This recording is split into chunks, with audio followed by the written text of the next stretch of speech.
নমস্কার, সবাইকে স্বাগত জানাই এসো গল্প শুনি বাই প্রকৃতি লীনা চ্যানেলে। আজকে সবাইকে শোনাতে যাচ্ছি শরদিন্দু বন্দ্যোপাধ্যায় রচিত ভল্লু সর্দার গল্পটি।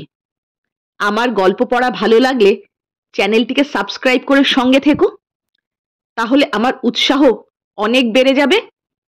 তাহলে আর দেরি না করে চলো শুরু করি আজকের গল্প, শরদিন্দু বন্দ্যোপাধ্যায় বিরচিত ভল্লু সর্দার। গোড়াতেই স্বীকার করিতে হইবে যে ভল্লুর বয়ক্রম ৬ বৎসর।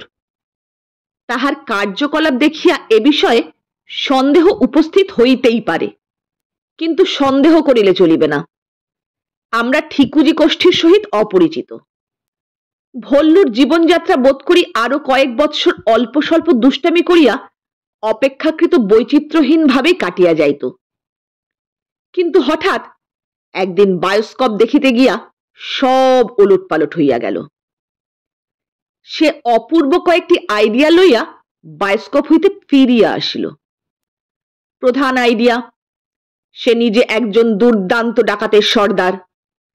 যেমন তেমন সর্দার নয়, একদিকে যেমন দুর্ধর্ষ বীর, অন্যদিকে তেমনি ন্যায়পরায়ণ। দুষ্টের দমন ও শিষ্টের পালন করাই তাহার ধর্ম। যদিচ তাহার একজোড়া ভয়ঙ্কর গোঁফ নাই, এই এক অসুবিধা। কিন্তু ভাবিয়া দেখিতে গেলে গোঁফ ডাকাতের সর্দারের একটা অপরিহার্য অঙ্গ নয়। কারণ দারোয়ান ছেদি সিং এর গোঁফ তো আছেই, উপরন্তু গালপাট্টা আছে। কিন্তু তবু তাহাকে কোনোদিন দুষ্টের দমন কিংবা শিষ্টের পালন করিতে দেখা যায় নাই। আসল কথা, আচরণ ডাকাত সর্দারের মতো হওয়া চাই। গোঁফ না থাকিলেও আসে যায় না।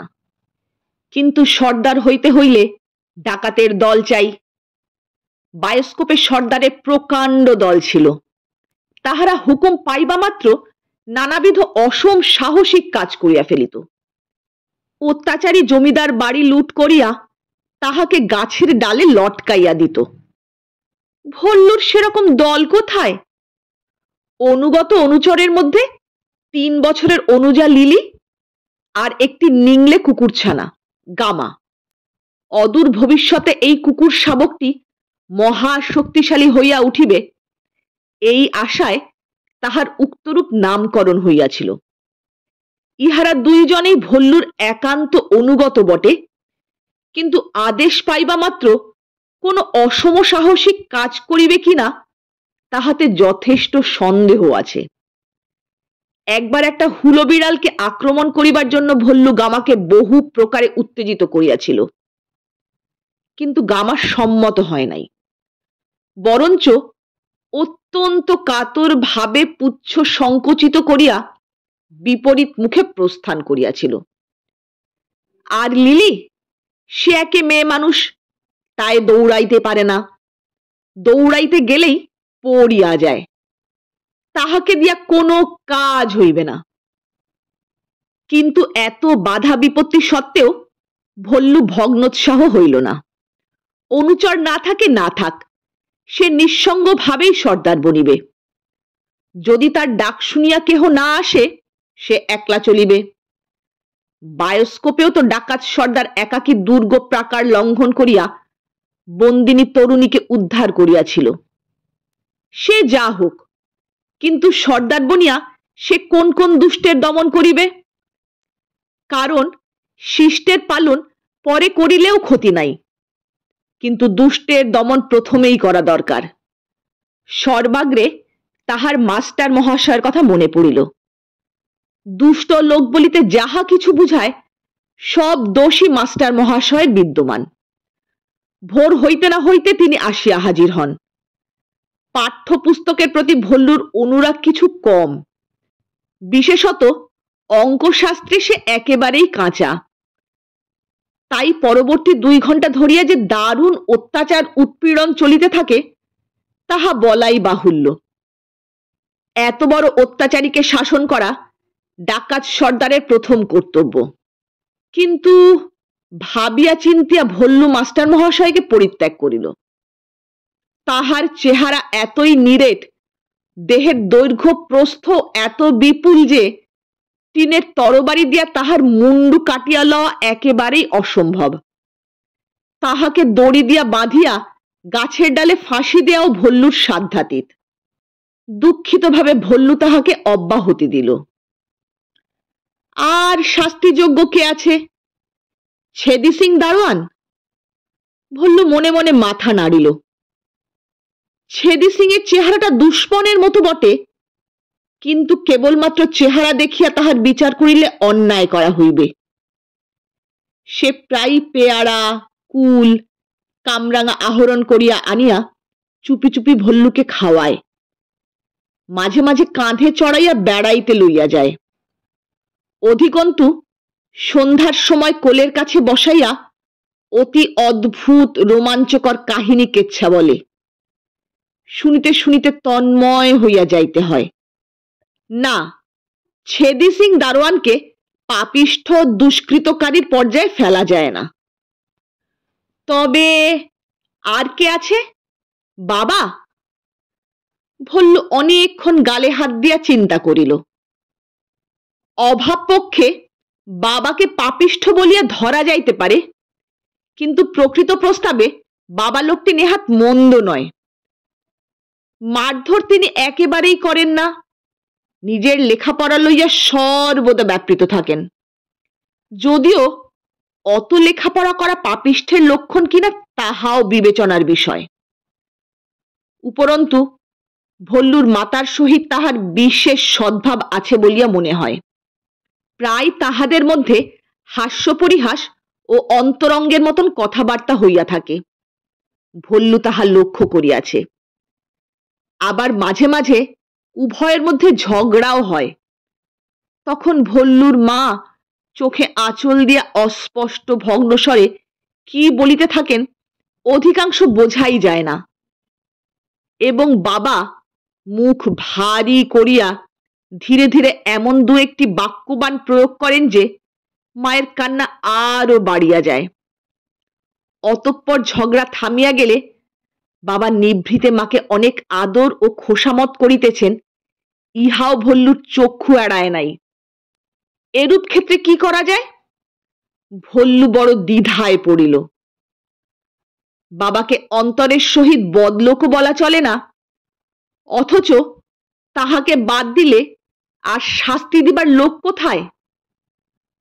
তবে কি কেবলমাত্র দুষ্ট লোকের অভাবেই একজন মহাপ্রাণ ডাকাত সর্দারের জীবন ব্যর্থ হইয়া যাইবে? মুন্ডু কাটিয়া ফেলিবার মতো লোকই যদি পৃথিবীতে না থাকে, তবে ডাকাত হইয়া লাভ কি? শীতের দ্বিপ্রহরে চিলের কোঠায় একাকী বসিয়া ভল্লু এইরূপ গভীর চিন্তায় মগ্ন ছিল। এখন সে ধীরে ধীরে উঠিল। এই নৈষ্কর্মের অবস্থা তাহার ভালো লাগিল না। একটা কিছু করিতে হইবে। যদি একান্তই পাষণ্ড লোক না পাওয়া যায়। ভল্লু দ্বিতলে অবতরণ করিল। কেহ কোথাও নাই, বাড়ি নিস্তব্ধ। মা বোধহয় লিলিকে ঘুম পাড়াইয়া নিজেও একটু শুইয়াছেন। ভল্লু মার ঘর অতিক্রম করিয়া চুপি চুপি কাকিমার ঘরে উঁকি মারিল। দেখিল কাকিমা পালঙ্কের উপর বুকের তলায় বালিশ দিয়া শুইয়া করতলে চিবুক রাখিয়া উদাস চক্ষে জানালার বাহিরে তাকাইয়া আছেন। এই ঘরটি কাকিমার শয়নকক্ষ বটে, কিন্তু ব্যাপার গতিকে ভল্লুরও শয়নকক্ষ হইয়া পড়িয়াছিল। পূর্বে ভল্লু মার কাছে শয়ন করিত। এই ঘরটা ছিল কাকার। মাস দেড়েক পূর্বে কাকার বিবাহ হইল। তারপর কি একটা গন্ডগোল হইয়া গেল। ফলে কাকা নিজের ঘর ছাড়িয়া বাহিরের ঘরে আশ্রয় লইলেন এবং নবপরিণীতা কাকিমা তাহার ঘর দখল করিলেন। ভল্লু বোধ করি কাকিমারি রক্ষক হিসেবে তাহার শয্যায় শয়ন করিতে লাগিল। সুতরাং কাকিমার শয়নকক্ষটিকে ভল্লুর শয়নকক্ষ বলা যাইতে পারে। এই ঘরেই তাহার যাবতীয় খেলার উপকরণ ও অস্ত্রশস্ত্র লুক্কায়িত ছিল। ডাকাত সর্দারের প্রধান আয়ুধ একটি টিনের তরবারি, তাহাও এই ঘরে পালঙ্কের নিচে থাকিত। তরবারিটা বাড়ি শুদ্ধ লোকের চক্ষুশূল। সকলেরই আশঙ্কা ভল্লু ওই তরবারি দিয়া কখন কাহার চোখে খোঁচা দিবে।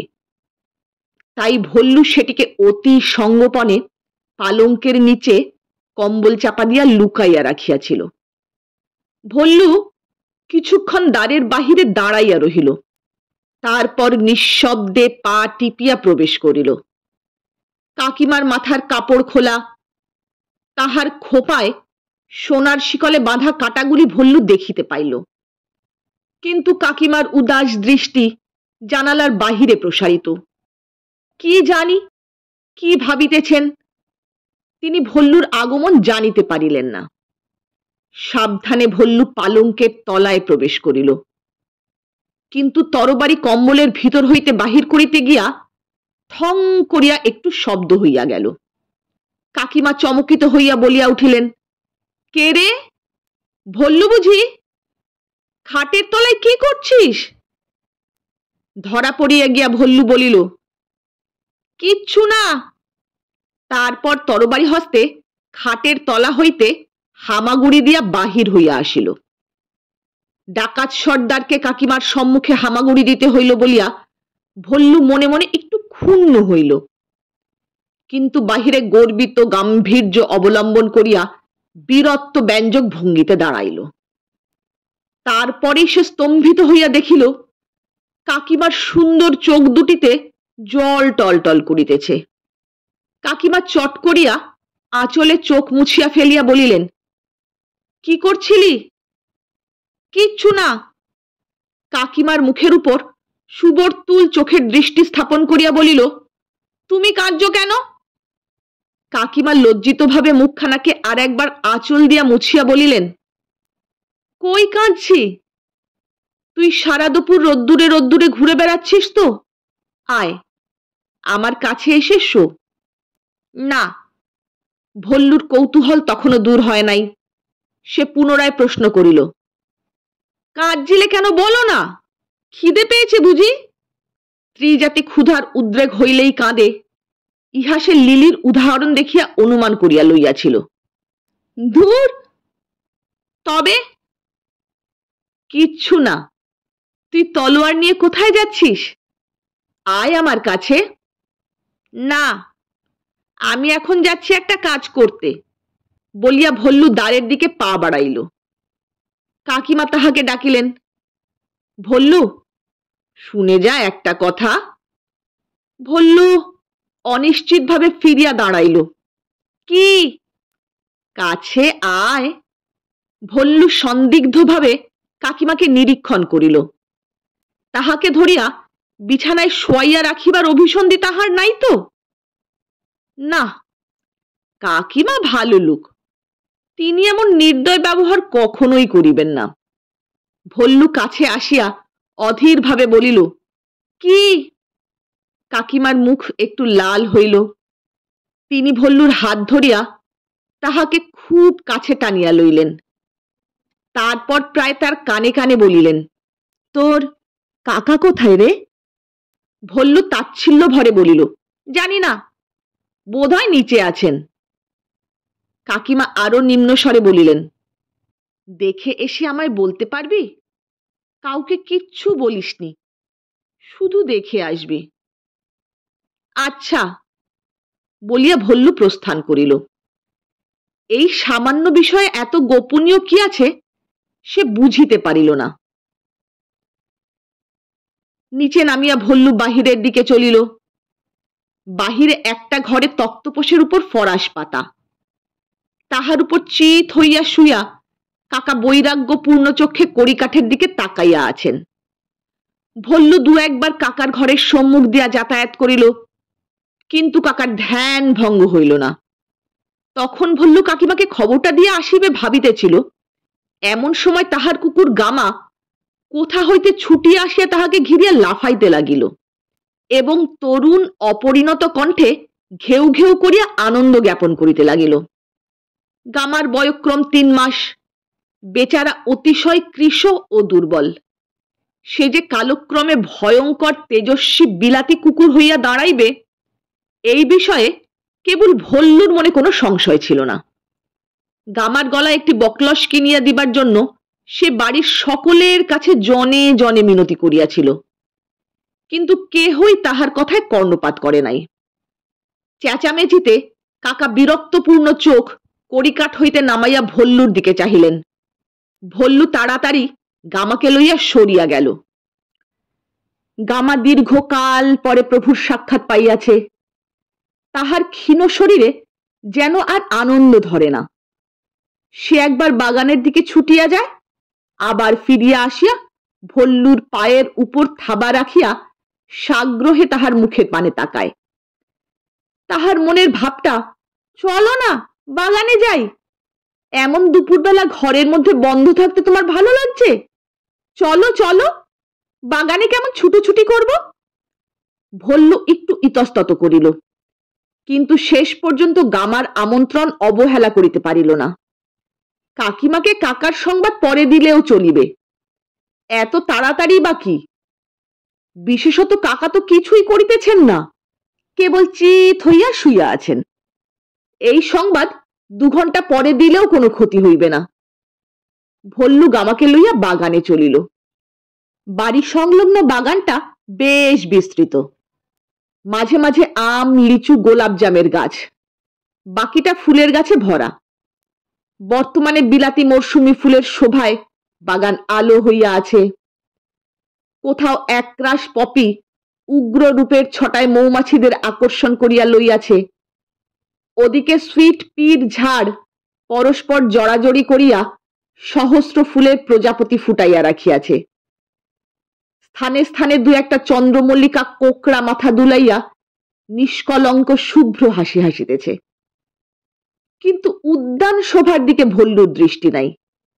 তাহার হাতে তরবারি, পশ্চাতে ভক্ত অনুচর।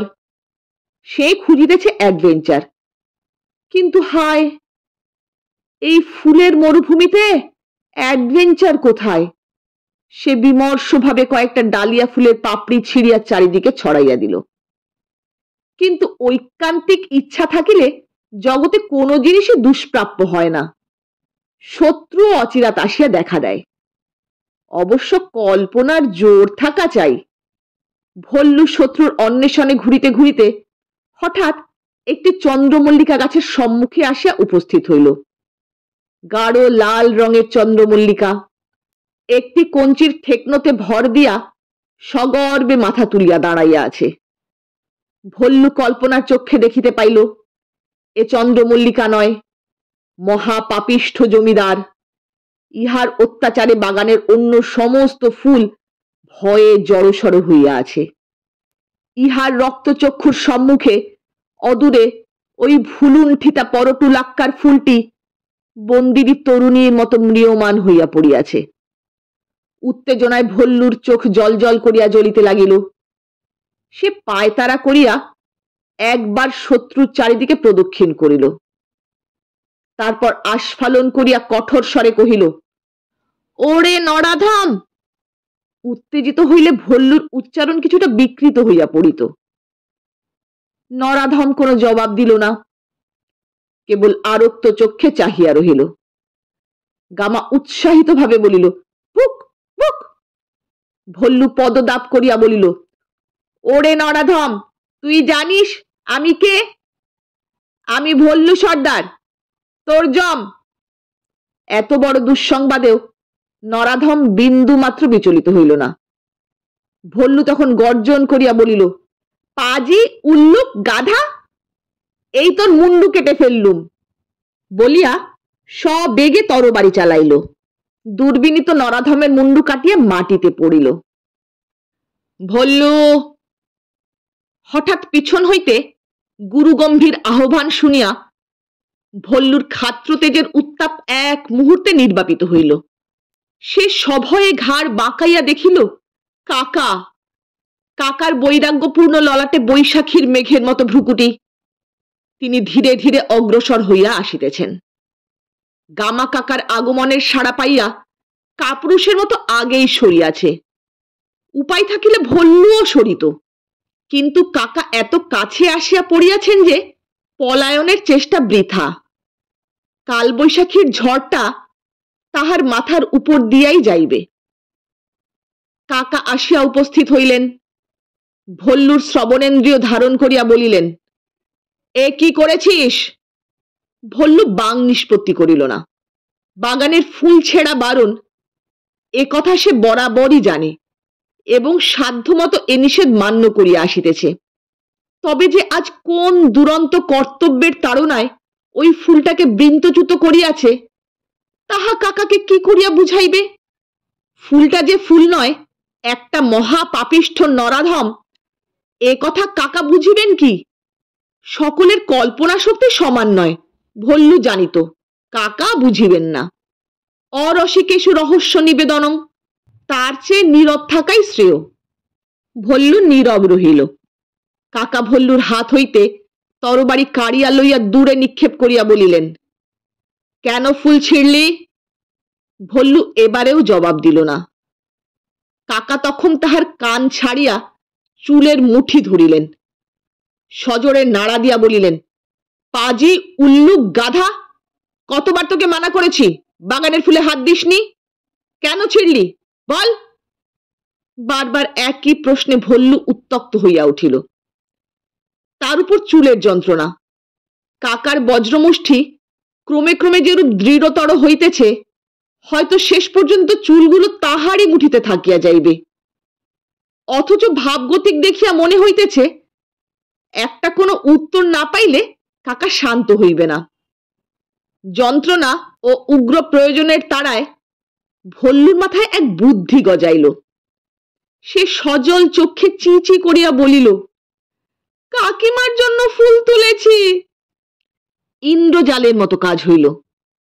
সচকিতভাবে কাকা চুল ছাড়িয়া দিলেন। হতবুদ্ধির মতো বলিলেন, কি বললি?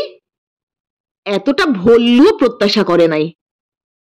কিন্তু যে পথে সুফল পাওয়া গিয়াছে সেই পথে চলাই ভালো।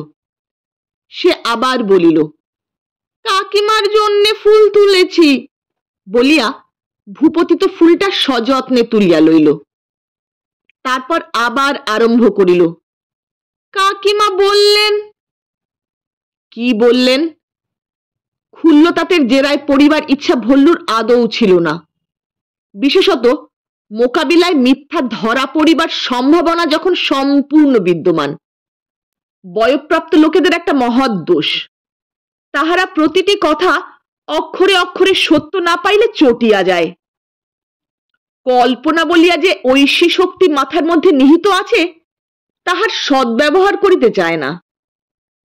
ভল্লু কাকার প্রশ্নটা এড়াইয়া গিয়া বলিল, কাকিমা বড্ড ফুল ভালোবাসেন, রোজ খোঁপায় 3-5টা ফুল পরেন। ক্ষুল্লতা তো অবাক হইয়া দাঁড়াইয়া রহিলেন। আর বিলম্ব করা অনুচিত বুঝিয়া ভল্লু প্রস্থানোদ্যত হইল। কাকা ডাকিলেন, ভল্লু শোন। ভল্লু খানিক দূর গিয়াছিল। সেখান হইতেই ঘাড় বাঁকাইয়া বলিল, আর কাকিমা তোমায় ডাকছিলেন, তুমি কোথায় আছো দেখতে বললেন বলিয়া ক্ষুদ্র পদযুগল সবেগে চালিত করিয়া দিল। বাগানের নৈরিত কোণে একটি বড় আম গাছের নিম্নতম শাখায় ভল্লুর স্থায়ী আড্ডা ছিল। স্থূল শাখাটি ভূমির সমান্তরালে কাণ্ড হইতে বাহির হইয়া গিয়াছিল। তাহার ডগার দিকে বসিয়া দোল দিলে শাখাটি মন্দ মন্দ দুলিত। এই শাখায় ঘন পল্লবিত ডগায় বসিয়া একটা বড় রকম দোল দিয়া বিক্ষুব্ধ চিত্ত ভল্লু ভাবিতে আরম্ভ করিল। গামা এতক্ষণ নিরুদ্দেশ ছিল। এখন যেন কিছুই হয় নাই এমন ভাবে ল্যাজ নাড়িতে নাড়িতে গাছের তলায় আসিয়া বসিল। ভল্লু একবার ভৎসনাপূর্ণ চক্ষে তাহার পানে তাকাইল। অনুচরের ভীরুতা তাহার মর্মে দারুণ আঘাত করিয়াছিল। তারপর পুনরায় সে ভাবিতে আরম্ভ করিল। প্রদীপের নিচেই অন্ধকার। দুষ্টের দমনব্রত গ্রহণ করিয়া ভল্লু চারিদিকে দুষ্ট অন্বেষণ করিয়া বেড়াইতেছে। অথচ দুষ্ট, অত্যাচারী, দুর্বৃত্ত বলিতে যাহা কিছু বুঝায়, তাহার মূর্তিমান বিগ্রহ ভল্লুর সম্মুখেই হাজির রহিয়াছে। এতক্ষণ এটা সে দেখিতে পায় নাই কেন? কাকার মতো মহা পাপিষ্ঠ নরাধম পৃথিবী খুঁজিয়া আর কোথায় পাওয়া যাইবে? শুধু আজিকার এই ঘটনার জন্য নয়, কাকা যে একজন অবিমিশ্র পাষণ্ড ইহা তাহার অনেকদিন আগেই জানা উচিত ছিল। প্রথমত তিনি ডাক্তার। ডাক্তারেরা যে জাতি বর্ণ নির্বিশেষে বদলোক এ কথা শিশু সমাজে কে না জানে? লিলি পর্যন্ত জানে। ভল্লুর সামান্য একটু পেটের অসুখ হইতে না হইতেই কাকা তাহার সমস্ত প্রিয় খাদ্য বন্ধ করিয়া এমন সব কটু তিক্ত কষা ঔষধ ও পথ্যের ব্যবস্থা করেন যে সে কথা স্মরণ করিলেই অন্নপ্রাশনের অন্ন ঊর্ধ্বগামী হয়। তাহার উপর তিনি একজন কঠোর ব্রহ্মচারী, মাথায় একটি ক্ষুদ্র টিকি আছে। ভোর 5টা বাজিতে না বাজিতেই তিনি শয্যা ত্যাগ করিয়া স্নান করেন। তারপর ঠাকুর ঘরে ঢুকিয়া এমন ঘোর রবে কাসর ঘণ্টা বাজাইতে আরম্ভ করেন যে পাড়ার ত্রিসীমানার মধ্যে আর কাহারও ঘুমাইবার উপায় থাকে না।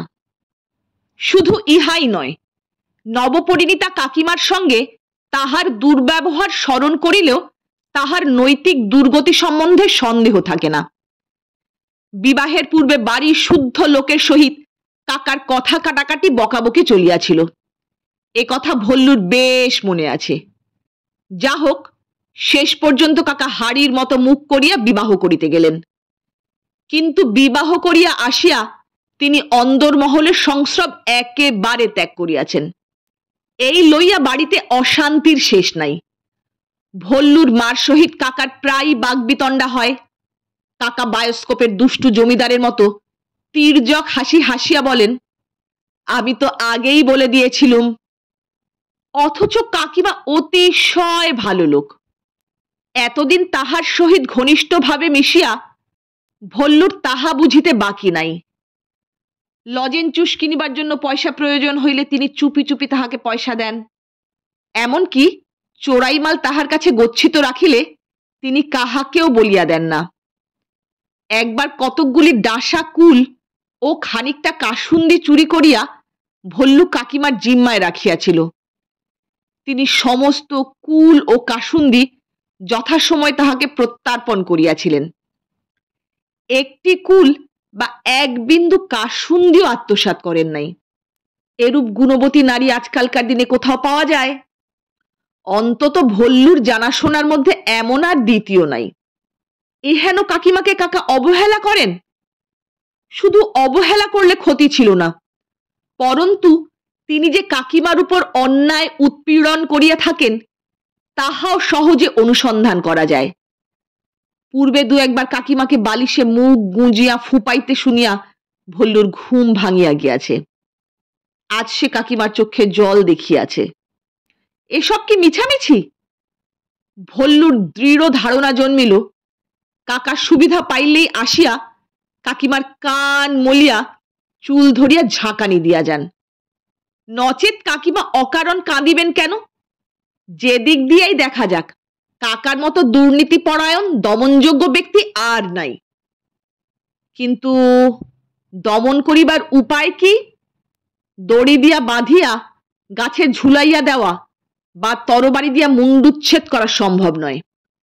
সে চেষ্টা করিতে গেলে ভল্লুর জীবনের সুখ শান্তি চিরতরে নষ্ট হইয়া যাইবে। ক্রুদ্ধ কাকা হয়তো ভল্লুকে চিরজীবন ধরিয়া ডাল ভাতের পরিবর্তে গাঁদালের ঝোল ও বোতলের সুতিক্ত ঔষধ খাওয়াইবার ব্যবস্থা করিয়া দিবেন। সুতরাং তাহাতে কাজ নাই। ভল্লু দীর্ঘকাল বদনমণ্ডল কুঞ্চিত করিয়া চিন্তা করিল, কিন্তু কাকাকে জব্দ করিবার কোনো সহজ পন্থাই আবিষ্কৃত হইল না। তখন সে শাখা হইতে নামিয়া চিন্তা কুল চিত্তে ধীরে ধীরে বাড়ির দিকে চলিল। গামা এতক্ষণ বৃক্ষতলে লম্বমান হইয়া নিদ্রার সুখ উপভোগ করিতেছিল। এখন উঠিয়া ডন ফেলার ভঙ্গিতে আলস্য ভাঙিয়া প্রভুর অনুগামী হইল। চন্দ্রমল্লিকা ফুলটি এতক্ষণ ভল্লুর হাতেই ছিল। অন্যমনস্কভাবে সে তাহার গোটা কয়েক পাপড়ি ছিঁড়িয়া ফেলিয়াছিল। তবু ফুলের সৌষ্ঠব একেবারে নষ্ট হয় নাই। বাড়িতে পৌঁছিয়া ভল্লু কিছুক্ষণ বিরাগপূর্ণ নেত্রে তাহার দিকে তাকাইয়া রহিল। তারপর অনিচ্ছা ভরে উপরে কাকিমার ঘরের উদ্দেশ্যে চলিল। বাড়ি তখনও নিঃশব্দ। বিশ্রামকারীরা বিশ্রাম করিতেছে। কাকিমার দরজার নিকট পৌঁছিয়া ভল্লু থমকিয়া দাঁড়াইয়া পড়িল। কাকা চাপা অথচ উদাস স্বরে কথা কহিতেছেন। ভল্লু দরজার বাহিরে দেওয়ালের সঙ্গে একেবারে সাঁটিয়া গিয়া শুনিতে লাগিল। কাকা বলিতেছেন, সংসারে আমার রুচি নেই, আমি একলা থাকতে চাই। ছেলেবেলা থেকেই আমার প্রতিজ্ঞা স্ত্রীলোকের সংসর্গে আসব না। কারণ দেখেছি যারা স্ত্রীর প্রলোভনে পড়ে সংসারে জড়িয়ে পড়েছে তাদের দ্বারা আর কোনো বড় কাজ হয় না। কাকা নীরব হইলেন। কিছুক্ষণ পরে কাকিমার অশ্রুরুদ্ধ অস্পষ্ট কণ্ঠ শোনা গেল। তবে তবে বিয়ে করেছিলে কেন? দাদা আর বৌদির কথা এড়াতে পারলাম না, তাই বিয়ে করতে হয়েছে। তাদের সঙ্গে এই শর্ত হয়েছিল যে বিয়ে করেই আমি খালাস, তারপর আমার আর কোনো দায়িত্ব থাকিবে না। কিন্তু এখন দেখছি তারা আমায় ঠকিয়েছেন। শর্তের কথা তাদের মনে নেই। কিন্তু সে কথা যাক, একটা কথা তোমায় বলে দেই, মনে রেখো, আমার কাছে তোমার কোনোদিন কিছুর প্রয়োজন হবে না। সুতরাং আমাকে ডাকাডাকি করে মিছে উত্ত্যক্ত করো না। আমি তো তোমাকে ডাকিনি। ভল্লু দেখিল তাহার স্থান ত্যাগ করিবার সময় উপস্থিত হইয়াছে। সে ধীরে ধীরে অপসৃত হইয়া নিচে চলিল। তাহার সামান্য একটা কথার সূত্র ধরিয়া কাকা কাকিমাকে তিরস্কার করিতেছেন। এখনই হয়তো সাক্ষী দিবার জন্য তাহার তলব পড়িবে। কাকার মতো দুর্জনের নিকট হইতে দূরে থাকাই নিরাপদ। সিঁড়ি দিয়া নামিতে নামিতে ভল্লু শুনিতে পাইল তাহার মা নিজের ঘর হইতে বাহির হইয়া কাকার উদ্দেশ্য করিয়া বিস্ময়োৎফুল্ল স্বরে বলিতেছেন, ও মা, এ কি? সন্ন্যাসী ঠাকুর একেবারে বউয়ের ঘরে ঢুকে পড়েছে যে। নিচে নামিয়া ভল্লু দেখিল বাড়ির ঝি বামা ভীষণ চেঁচামেচি শুরু করিয়া দিয়াছে ও একগোছা ঝাঁটা লইয়া গামাকে চারিদিকে খুঁজিয়া বেড়াইতেছে। তাহার কথা হইতে ভল্লু বুঝিল যে বামা ভাড়ার ঘরের দাওয়ায় রৌদ্রে শুইয়া হা করিয়া ঘুমাইতেছিল। গামা গিয়ে সস্নেহে তাহার মুখগহ্বরের অভ্যন্তরে জিহ্বা প্রবিষ্ট করাইয়া তাহার আলজিভ চাটিয়া লইয়াছে। বামা গামার উদ্দেশ্যে যেসব বিশেষণ নিক্ষেপ করিতেছে তাহা শুনিলে কুকুরেরও কর্ণ ইন্দ্রিয় লাল হইয়া ওঠে। ভল্লু নিঃশব্দে গামাকে খুঁজিতে আরম্ভ করিল। বামার আলজিভ চাটিয়া লওয়া যে গামার অন্যায় হইয়াছে তাহাতে সন্দেহ নাই, কিন্তু তবু সব দোষ কি গামার? বামা হাঁ করিয়া ঘুমায় কেন? আর গামার গলায় একটা বকলস থাকিলে তো এমন ব্যাপার ঘটিতে পারিত না। গামাকে তখন স্বচ্ছন্দে বাঁধিয়া রাখা চলিত। দোষ গামার নয়, দোষ বাড়ির লোকের। তাহারা একটা বকলস কিনিয়া দেয় নাই কেন? খুঁজিতে খুঁজিতে বাহিরের ঘরে কাকার তক্তপোষের তলায় ভল্লু গামাকে আবিষ্কার করিল। গামা নিদ্রার ভান করিয়া এক চক্ষু ঈষৎ খুলিয়া মিটিমিটি চাহিতেছিল। ভল্লুকে দেখিয়া বাহির হইয়া আসিল। ভল্লু গামার কান মলিয়া দিয়া চাপা তর্জনে বলিল, পাজি কোথাকার, বামার মুখ এটো করে দিয়েছিস কেন? গামা বিনীতভাবে ল্যাজ নাড়িয়া অপরাধ স্বীকার করিল। ভল্লু বলিল, মজা দেখাচ্ছি, দাঁড়াও, এবার থেকে তোমায় বেঁধে রাখবো। গামা পুচ্ছস্পন্দনে কাতরতা জ্ঞাপন করিল। ভল্লু কিন্তু শাসনে কঠোর। খানিকটা ছেঁড়া কাপড়ের পাড় সে অন্য প্রয়োজনে সংগ্রহ করিয়াছিল, এখন তাহা পকেট হইতে বাহির করিল। সেটা গামার গলায় বাঁধিতে যাইবে এমন সময় হঠাৎ কাকার শয্যার উপর বালিশের পাশে একটা জিনিস দেখিয়া তাহার চক্ষু পলকহীন হইয়া গেল। কাকার হাত ঘড়িটা রহিয়াছে। ঘড়িতে চামড়ার বকলস সংলগ্ন। ব্যান্ড শুদ্ধ রিস্টওয়াচ সে পূর্বে কখনো দেখে নাই এমন নয়, বহুবার দেখিয়াছে, কিন্তু এখন তাহার মুগ্ধ নেত্র ওই জিনিসটার উপর নিশ্চল হইয়া রহিল। এক পা করিয়া অগ্রসর হইয়া সন্তর্পণে ভল্লু সোনার ঘড়িটি হাতে তুলিয়া লইল। তারপর ঘড়ি হইতে বকলস পৃথক করিবার চেষ্টা করিল, কিন্তু কৃতকার্য হইল না। তখন ভল্লু একবার দরজার দিকে তাকাইয়া ঘড়ি শুদ্ধ বকলস গামার গলায় পরাইয়া দিল। দিব্যি মানাইয়াছে। ঘড়িটি গামার লোমে ঢাকা পড়িয়া গিয়াছে, দেখা যায় না। ভল্লু আগ্রহ কম্পিত হস্তে কাপড়ের পার বকলসে বাঁধিয়া অনিচ্ছুক গামাকে টানিতে টানিতে বাহির হইয়া পড়িল। কাকা তখনও ফিরেন নাই, বোধহয় মার সহিত তর্ক করিতেছেন। এই অবসরে ভল্লু বাগান অতিক্রম করিয়া একেবারে রাস্তায় গিয়া পড়িল। ভল্লু যখন বেড়াইয়া বাড়ি ফিরিল তখন সন্ধ্যা উত্তীর্ণ হইয়া গিয়াছে। ভ্রমণের ফলে বিলক্ষণ ক্ষুধার উদ্রেক হইয়াছিল। ভল্লু গামাকে একটি নিভৃত স্থানে বাঁধিয়া রাখিয়া বাড়ির ভিতর প্রবেশ করিল। বাড়িতে ঢুকিতেই মাংস রান্নার সুগন্ধ তাহার নাসারন্ধ্রে প্রবেশ করিল। সে শটান রান্নাঘরে গিয়া বলিল, মা, খিদে পেয়েছে বলিয়া একটা পিঁড়ি পাতিয়া বসিয়া গেল।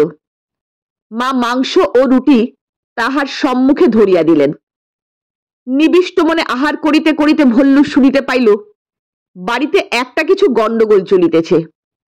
সে উৎকর্ণ হইয়া শুনিল কাকা চাকরদের ধমকাইতেছেন। একবার সোনার ঘড়ি কথাটা শোনা গেল। ভল্লুর বুকের ভিতর ছ্যাঁত করিয়া উঠিল। তারপরেই বামাঝি রান্নাঘরের দ্বারের কাছে আসিয়া উপুর হইয়া বসিল। ভারী গলায় বলিল, এ ওই দারোয়ান ড্যাকরার কাজ, বলে দিলুম বড়দা, দেখে নিও। ও ছাড়া এত বুকের পাটা আর কারুর নয়। কি অনাসৃষ্টি কাণ্ড মা! ছোট দাদা বাবুর বিছানার উপর থেকে সোনার ঘড়ি চুরি! আমি তো বারবারই মারাইনে সবাই জানে।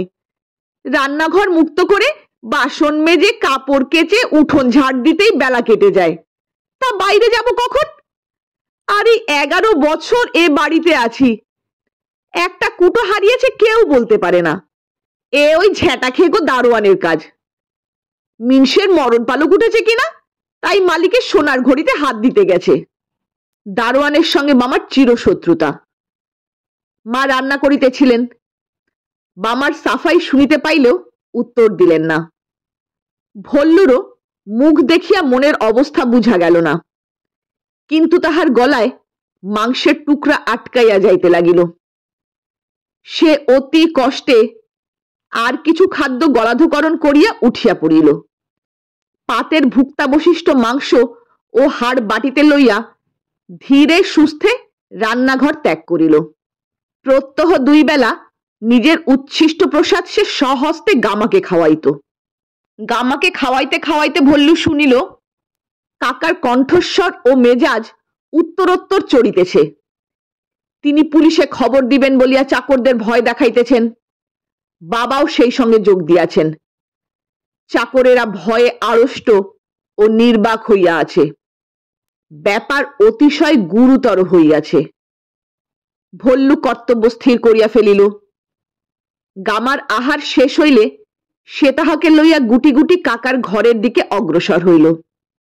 ওদিকে বারান্দায় চেঁচামেচি চলিতেছে, এদিকে কেহ নাই। ভল্লু এপাশ ওপাশ চাহিয়া কাকার ঘরে ঢুকিয়া পড়িল। ঘরটি অন্ধকার। ভল্লু অন্ধকারে লুকাইয়া তাড়াতাড়ি গামার গলা হইতে ঘড়ি ও বকলস খুলিয়া ফেলিবার চেষ্টা করিল, কিন্তু বকলস গামার গলায় আটিয়া বসিয়া গিয়াছে। বোধ করি গামা মাংস খাইয়া মোটা হইয়াছে। ভল্লু অনেক চেষ্টা করিয়াও বকলস খুলিতে পারিল না। যতই তাড়াতাড়ি খুলিবার চেষ্টা করে ততই হাত জড়াইয়া যায়। এদিকে সময় অতিশয় সংক্ষিপ্ত। এখনই হয়তো কেহ ঘরে আসিয়া ঢুকিবে। ত্রস্ত ভল্লু কি করিবে ভাবিতেছে। এমন সময় অতি সন্নিকটে কাকার গলা শুনিয়া সে চমকিয়া উঠিল। সর্বনাশ! মুহূর্ত মধ্যে সে গামাকে তুলিয়া কাকার বিছানায় লেপের তলায় চাপা দিল।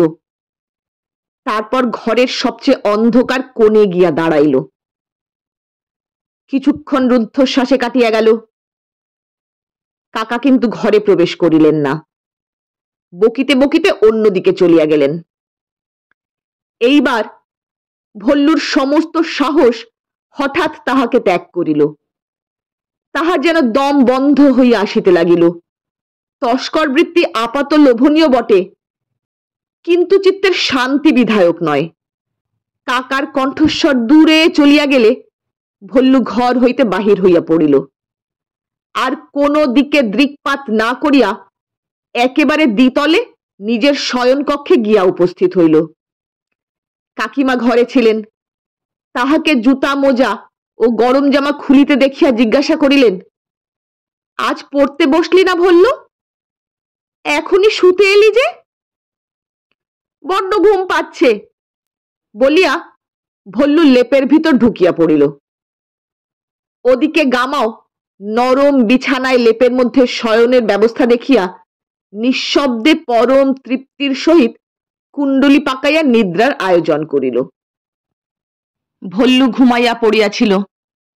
প্রায় 2-3 ঘন্টা ঘুমাইবার পর হঠাৎ একটা বিরাট গর্জন শুনিয়া তাহার ঘুম ভাঙিয়া গেল। কাকিমাও ইতিমধ্যে খাওয়া দাওয়া শেষ করিয়া তাহার পাশে আসিয়া শুইয়াছিলেন। তিনিও চমকিয়া উঠিলেন। ঘরে আলো জ্বলিতেছিল। ভল্লু চোখ মেলিয়া দেখিল কাকার রুদ্রমূর্তি ঠিক খাটের পাশেই দাঁড়াইয়া আছে, হাতে একটা মোটা লাঠি। ভল্লু প্রথমটা কিছু বুঝিতে পারিল না। তারপর তাহার সব কথা মনে পড়িয়া গেল। কাকা দন্ত ঘর্ষণ করিয়া বলিলেন, ভুলো, বেরিয়ে আয় শিগগির লেপ থেকে, আজ তোকে। ভল্লুর মুন্ডু এতক্ষণ লেপের বাহিরে ছিল, এখন তাহার লেপের ভিতরে অদৃশ্য হইয়া গেল। সে কাকিমার বুকের কাছে ঘেঁষিয়া শুইল। রাত্রি তখন মাত্র 10টা। ভল্লুর মা বাবা শয়ন করিতে গেলেও নিদ্রা যান নাই। তাহারা চেঁচামেচি শুনিয়া তাড়াতাড়ি বাহির হইয়া আসিলেন। মা ঘরে ঢুকিয়া জিজ্ঞাসা করিলেন, কি হয়েছে ঠাকুরপো? হয়েছে আমার মাথা।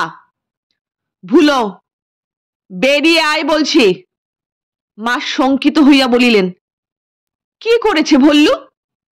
কাকা ক্রোধে হস্তদয় আস্ফালন করিয়া বলিলেন, কি করেছে? ওর ওই হতভাগা কুকুরটাকে আমার বিছানায় শুইয়ে রেখেছিল।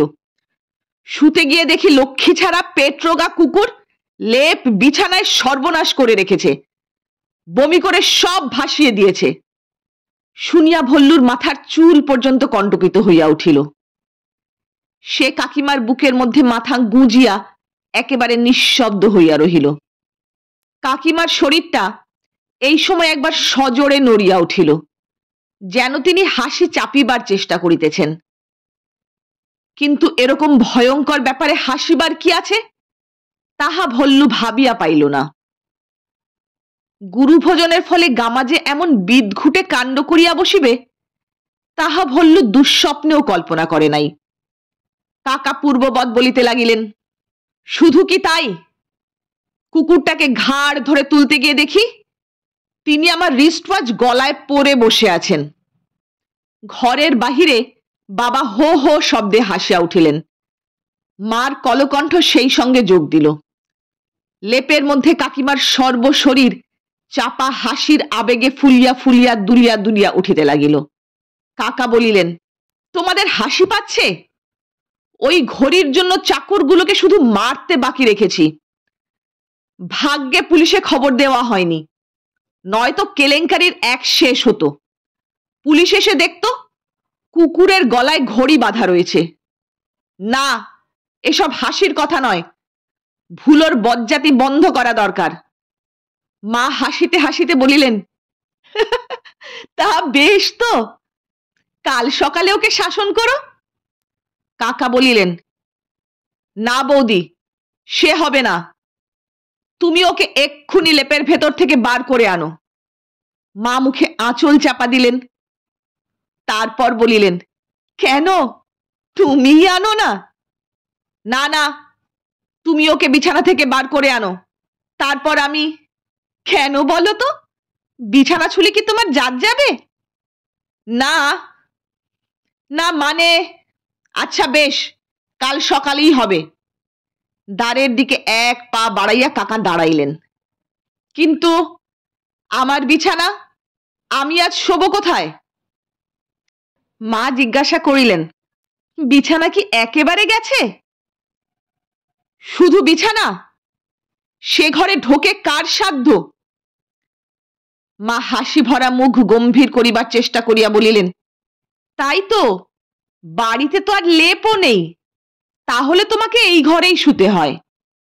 কাকা বলিলেন, এত রাত্রে ঠাট্টা ভালো লাগে না বৌদি, একটা লেপ বার করে দাও, বৈঠকখানার ফরাসের ওপরেই শুয়ে থাকবো। আর তো লেপ নেই। নেই? একখানা বাড়তি ছিল, সেটা তুমি গায়ে দিচ্ছিলে, আর কোথায় পাবো? কাকা রাগিয়া বলিলেন, এ তোমার দুষ্টুমি, আসল কথা দেবে না। ওহ, এই মেয়ে মানুষ জাতটা! বেশ, র্যাপার গায়ে দিয়ে শোবো। বলিয়া তিনি প্রস্থানোদ্যত হইলেন। মা তাহার হাত ধরিয়া ফেলিয়া বলিলেন, ছি ঠাকুরপো, ছেলে মানুষই করো না, আজ এই ঘরেই শো। এই শীতে কেবল র্যাপার গায়ে দিয়ে শুলে অসুখে পড়বে যে। তা হোক, হাত ছাড়ো। লক্ষ্মী ভাই আমার, আজ রাতটা শো, আমি ভল্লুকে আমার বিছানায় নিয়ে যাচ্ছি। না, তুমি সব বিষয়ে এত বুদ্ধিমান বিচক্ষণ, আর এই সামান্য বিষয়ে এত অবুঝ হচ্ছ। ধর্মকর্মে তোমার এত নিষ্ঠা, আর যাকে মন্ত্র পড়ে বিয়ে করেছ তাকে হেনস্থা করলে পাপ হয়, এটা বুঝতে পারো না? সে দোষ আমার নয়, তোমাদের। আমি বিয়ে করতে চাইনি। বেশ, দোষ আমাদের, আমি ঘাট মানছি, কিন্তু বউ তো কোনো দোষ করেনি। কাকা উত্তর দিলেন না, হাত ছাড়াইয়া দ্রুত পদে প্রস্থান করিলেন। তিনি চলিয়া গেলে মা কিছুক্ষণ নীরব হইয়া রহিলেন। তারপর একটা নিঃশ্বাস ফেলিয়া বলিলেন, মায়া, জেগে আছো নাকি? কাকিমাও একটা নিঃশ্বাস ফেলিয়া মৃদু কণ্ঠে বলিলেন, হ্যাঁ। মা কিছু বলিলেন না। আরো কিছুক্ষণ দাঁড়াইয়া থাকিয়া আবার একটা গভীর দীর্ঘ নিঃশ্বাস মোচন করিয়া ধীরে ধীরে প্রস্থান করিলেন।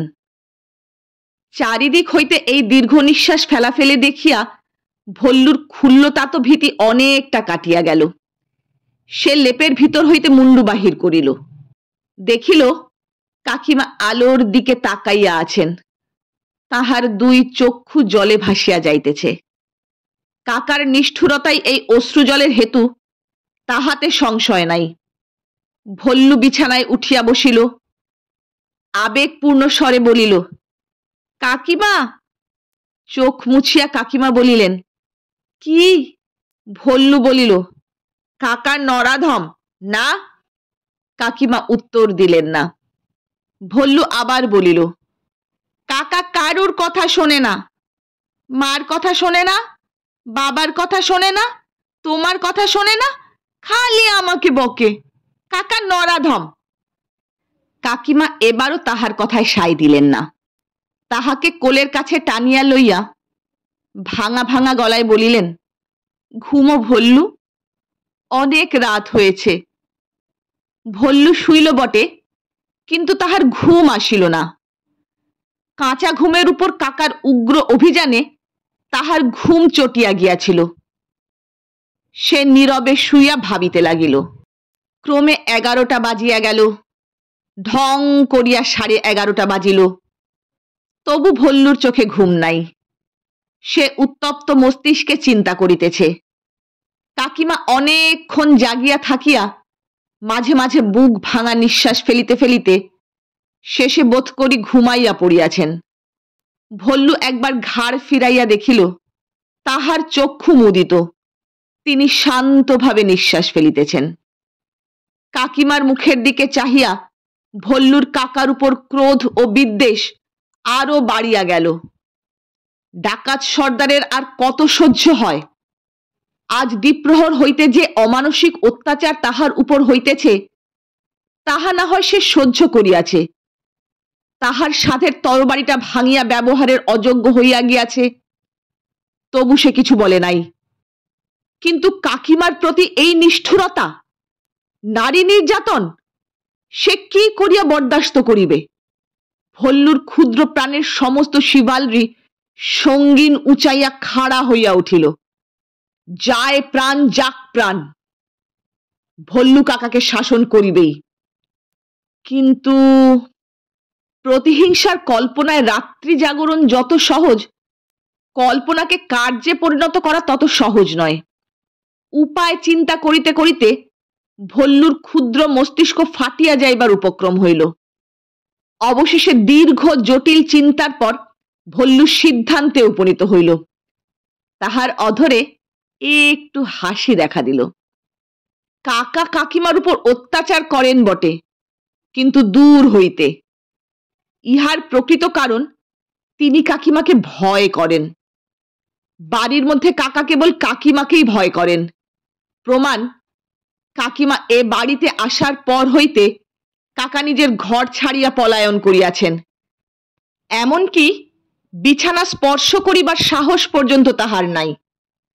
মুখে তিনি যতই বীরত্ব প্রকাশ করুন না কেন, কাকিমার ভয়ে তিনি সর্বদা সন্ত্রস্ত হইয়া আছেন। নচেত বাড়ি শুদ্ধ লোকের এত সাধ্য সাধনা সত্ত্বেও তিনি কাকিমার সংস্পর্শে আসিতে গড় রাজি কেন? এরূপ ক্ষেত্রে কাকাকে জব্দ করিবার একমাত্র উপায়। ভল্লুর মুখের হাসি আরো বিস্তার লাভ করিল। সে ধীরে ধীরে শয্যা হইতে নামিল। কাকিমা জাগিলেন না। ঘড়িতে 12টা বাজিল। বিছানা ও লেপের তপ্ত আয়েশ ত্যাগ করিতে তাহার কষ্ট হইল, কিন্তু সংকল্পিত কর্তব্য পালন করিতে ভল্লু কোনো সময় পরাণমুখ নয়। সে নিঃশব্দ পদক্ষেপে ঘরের বাহির হইল। বাড়ি অন্ধকার। কোনো অদৃশ্য স্থান হইতে একটা মটমট করিয়া শব্দ আসিতেছে, যেন কে অন্ধকারে বসিয়া আঙুল মটকাইতেছে। ভল্লুর বুক দুরু দুরু করিয়া উঠিল। সে কিছুক্ষণ 2 মুঠি শক্ত করিয়া দাঁড়াইয়া রহিল। শব্দটা অপ্রকৃতি নয়। একটা দরজার তক্তায় কীট গর্ত করিতেছে। ভল্লু ধীরে ধীরে রুদ্ধ নিঃশ্বাস মোচন করিল। কিন্তু ভয় বস্তুটা এমনই যে বাস্তব অবাস্তবের অপেক্ষা রাখে না। অন্ধকারে নিজের পদশব্দ আতঙ্কের সৃষ্টি করে। ভল্লুর প্রবল ইচ্ছা হইল ফিরিয়া গিয়া বিছানায় শুইয়া পড়ে, কাজ নাই আর কাকাকে শাসন করিয়া। কিন্তু সে দাঁতে দাঁত চাপিয়া মনে মনে বলিল, আমি ভল্লু সর্দার, আমি কাউকে ভয় করি না, কিচ্ছু ভয় করি না। তথাপি চক্ষু দুটি দৃঢ়ভাবে বদ্ধ করিয়াই ভল্লু সিঁড়ি দিয়া নিচে নামিয়া চলিল। নিতান্ত পরিচিত পথ, তাই কোনো দুর্ঘটনা ঘটিল না।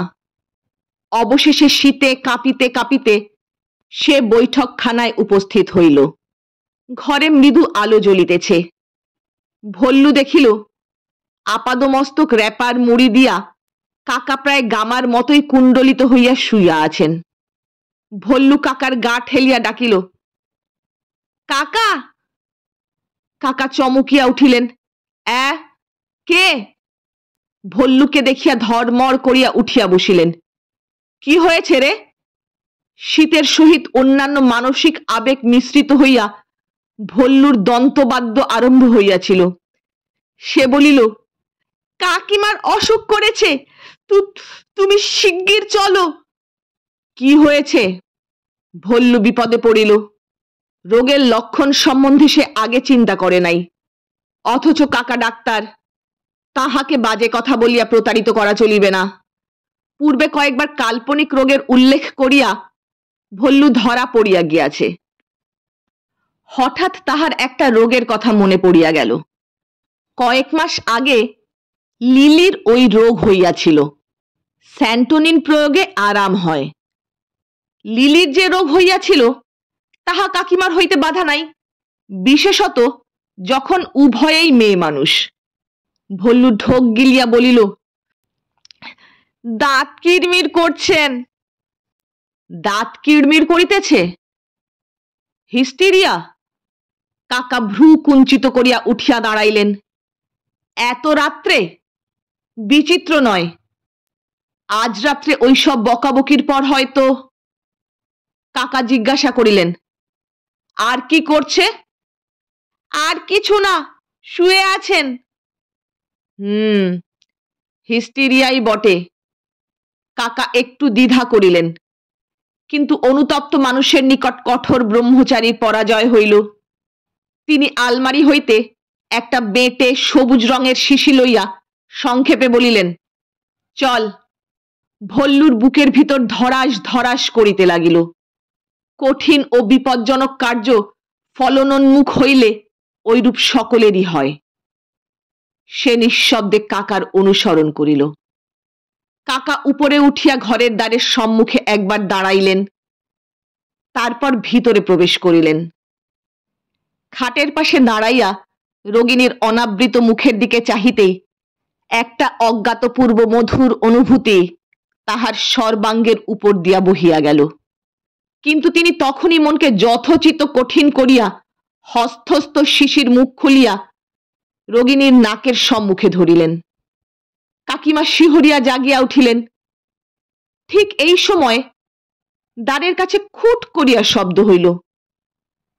কাকা ঘাড় ফিরাইয়া দেখিলেন দ্বার বন্ধ, ভল্লু ঘরে নাই। তিনি এক লাফে গিয়া দরজায় টান মারিলেন। দরজা খুলিল না, বাহির হইতে শিকল লাগানো।